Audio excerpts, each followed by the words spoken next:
একদিন শিশু নবী হজরত মোহাম্মদ সাল্লাল্লাহু আলাইহি ওয়াসাল্লাম ক্ষুধার্ত অবস্থায় মক্কার ধুলামাখা পথ ধরে হেঁটে চলেছে। কিছুটা দূরে ছিল আবু জাহেলের খেজুর বাগান। আবু জাহেল এক ইহুদি ব্যক্তিকে নিয়ে খেজুরগুলো একটি বস্তায় ভর্তি করছিল।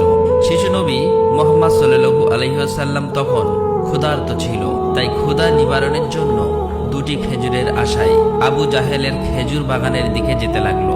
শিশু নবী মোহাম্মদ সাল্লাল্লাহু আলাইহি ওয়াসাল্লাম ধীরে ধীরে সেই খেজুর বাগানে হাজির হলেন এবং আবু জাহেলকে সালাম দিয়ে বিনয়ের সঙ্গে বললেন, চাচা যান, আমার খুব ক্ষুধা পেয়েছে, আমাকে দুটি খেজুর দিতে পারবেন? তখন আবু জাহেল তাচ্ছিল্য ভরা চোখে তাকিয়ে বলল, হে মোহাম্মদ, তোমাকে খেজুর দিতে পারি, কিন্তু একটি শর্ত আছে। ওই যে ব্যক্তিটি দাঁড়িয়ে আছে তার কাছে বস্তা আছে, ওইগুলো তুমি মাথায় করে নিয়ে আমার বাড়িতে দিয়ে আসো, তাহলে তুমি খেজুর পাবে। তখন শিশু নবী সাথে সাথে ওই ইহুদি ব্যক্তির কাছে চলে গেলেন। ইহুদি লোকটি তাকে অবাক হয়ে দেখে বললেন, হে বালক মোহাম্মদ, তুমি কি জন্য এসেছো?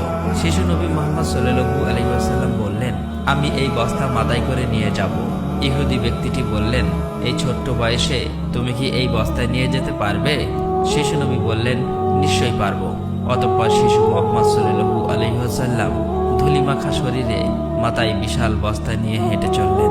ছোট্ট ছোট্ট পা, ক্লান্ত দেহ, কিন্তু চেহারায় এক অপার্থিব শান্তি।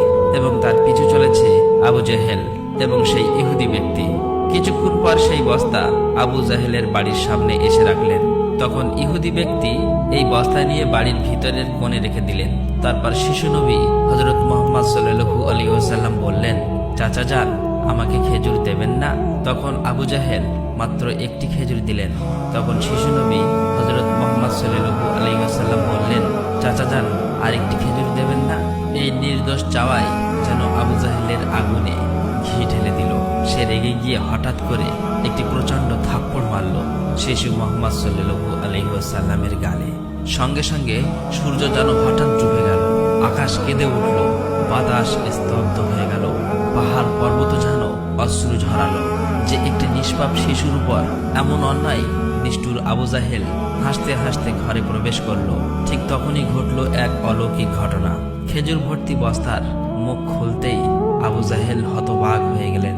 আবু জাহেল দেখল বস্তার সমস্ত খেজুরগুলো ছোট ছোট পাথর হয়ে গেছে। চোখের সামনে এমন অলৌকিক ঘটনা দেখার পর সেই ইহুদি বিস্ময়ে